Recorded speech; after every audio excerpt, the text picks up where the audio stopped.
कोई भी लड़की अपनी मर्जी से नहीं आती, सबको धोखे में ही लाया गया है। थोबड़ा बैंड कर दूंगा, एसिड फेंक दूंगा, ब्लेड मार दूंगा, दादागिरी से बात। Whenever I had a doubt and I used to go to school to ask, they used to tell me तू पढ़ लिख के क्या करेगी, तू रंडी की बेटी है, तू रंडी बनेगी।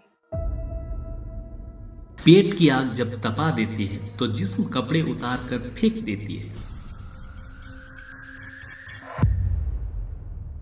ये दुनिया दो रंगी है, एक तरफ से रेशम ओढ़े एक तरफ से नंगी है, एक तरफ से आंधी दौलत की पागल ऐस परस्ती है, एक तरफ जिस्मों की कीमत रोटी से भी सस्ती है। एक तरफ है सोनागाछी, एक तरफ चौरंगी है। यह सोनागाछी है एशिया का सबसे बड़ा रेड लाइट एरिया। कोलकाता की बड़ी बड़ी ऊंची इमारतों के बीच बसी एक बस्ती जहाँ पर सैकड़ों सेक्स वर्कर रहती है और यहाँ पर देह व्यापार होता है। यहाँ आने के पीछे सबकी अपनी अपनी मजबूरियाँ हैं, सबकी अपनी अपनी कहानियां हैं। कुछ कहानियां ऐसे भी हैं जिनकी माताएं तो सेक्स वर्कर है लेकिन बच्चे आज सरकारी नौकरी कर रहे हैं। इन्हीं कहानियों से रूबरू कराएंगे।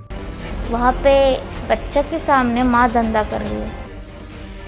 इस जगह पे वैसे तो हर लड़की की कहानी एक जैसी लगती, लेकिन असल में हर कहानी के पीछे घटना अलग है। कोई अपने प्यार पे भरोसा करके यहाँ पे आई है या फिर किसी को नौकरी का झांसा दिया गया। आपकी वजह से मैं बैंगलोर से दिल्ली आया उस आदमी का साथ, उसने मेरे को एक ही रात में बेच के चले गया। यहाँ की कई औरतों का आज भी दाम सिर्फ 100 से 200 रुपए।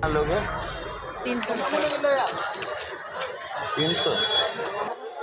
350 का नीचे नहीं जाएगा। पहली बार देखा था तुमको। कितना है तुम्हारा? 250। कितना लगे? 200।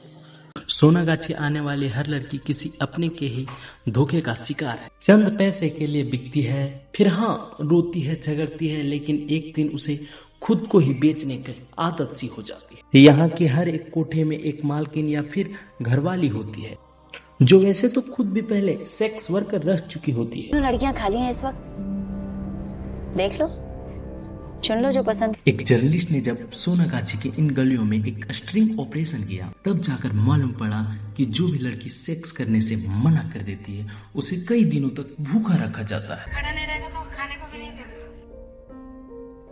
उसे रोड से मारा पीटा जाता है और उसके बावजूद भी वो लड़की नहीं मानती तो कस्टमर को जबरन उस लड़की पे बैठाया जाता है। मेरा ऐसा हाथ पकड़ा था, उसका लड़की मेरा पैर पकड़ा था, रोग कस्टमर मेरे पर जबरदस्ती कर रहा था।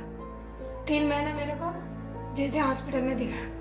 3 महीना छोटे छोटे पिंजरों में कैद किया जाता है और उस पिंजरे से एक ही आवाज निकलती है, चीखे, लड़की नहीं। तो 5-6 महीने तक अंदर रखे। आज से 300 साल पहले सोनागाछी की ऐसी स्थिति बिल्कुल नहीं। 1686 में एक अंग्रेज व्यापारी ने हुगली नदी के तट पर कोलकाता शहर की स्थापना की। व्यापार, शिक्षा, अर्थव्यवस्था और संस्कृति से समृद्ध इस शहर पर सबसे पहले भारतीयों का कब्जा तब हुआ जब 1690 में अंग्रेजों को आधिकारिक तौर पर भारत में व्यापार करने की अनुमति दी गई। तब अंग्रेजों ने इस क्षेत्र में एक विशालकाय किला बनवाया और अपने व्यापार केंद्र स्थापित किए। उसके बाद विभिन्न घटनाओं के मध्य से ब्रिटिश ईस्ट इंडिया कंपनी ने 1793 में कोलकाता पर पूरी तरह से कब्जा कर। एक समय ऐसा आया जब पूरे भारत का नियंत्रण धीरे धीरे ब्रिटिश ईस्ट इंडिया कंपनी के हाथों में चला गया और उसी समय एक वर्ग जिसे बाबू कल्चर कहते थे। 18वीं से 19वीं 20वीं शताब्दी में बाबू लोग कोलकाता के एक खास इलाके में अपनी रखेले रखते थे। रखेले यानी वो महिलाएं जिससे बाबू लोग के निजी संबंध होते। अमीर बाबू लोग अपनी रखेलों के साथ समय बिताने के लिए क्षेत्र में घर बनवाया करते और इन महिलाओं की पूरी देखभाल किया करते। हालांकि सोनागाछी की असली यात्रा 19वीं से 20वीं शताब्दी में शुरू हुई जब अंग्रेज इंग्लैंड से बड़ी संख्या में युवा अंग्रेज सैनिकों को इस क्षेत्र में शासन करने के लिए लेके आए। उनमें से कहीं अपने देश में आर्थिक रूप से बहुत संपन्न नहीं थे,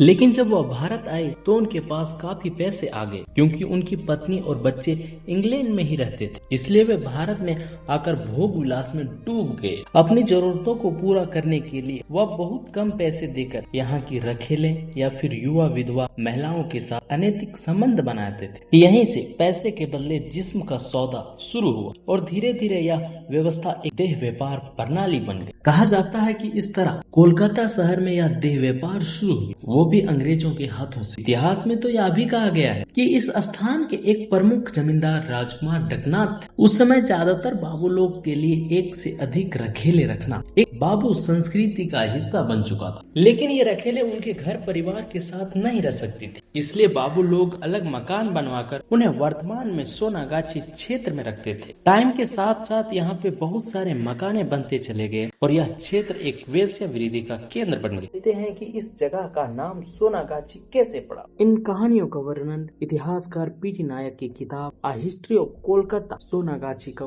पूरी तरह से विवरण है। अब आगे बात करते हैं। एक डकैत सोनाउल अपनी माँ के साथ इस एरिया में रहता था। कुछ दिन बाद उस डकैत की मौत हो गई। एक दिन सनउल की रोती हुई माँ ने अपनी झोपड़ी से एक आवाज सुनी। झोपड़ी से आवाज आ रही थी, माँ तू मत रो, अब मैं गाजी बन गया हूँ। अरबी में गाजी का मतलब होता है साधु या शांति पीठ योद्धा। इसके बाद हजारों की संख्या में लोग उस झोपड़ी में आशीर्वाद लेने आने लगे। लोगों की मान्यता के हिसाब से यह स्थान अब एक पवित्र स्थान बन चुका था। सोनाउल की माँ ने अपने बेटे की याद में वहाँ एक मस्जिद भी बनवाई। फिर उस क्षेत्र को सोनागाछी कहा जाने लगा। समय के साथ साथ उच्चारण बदलते बदलते सोनागाछी हो गया।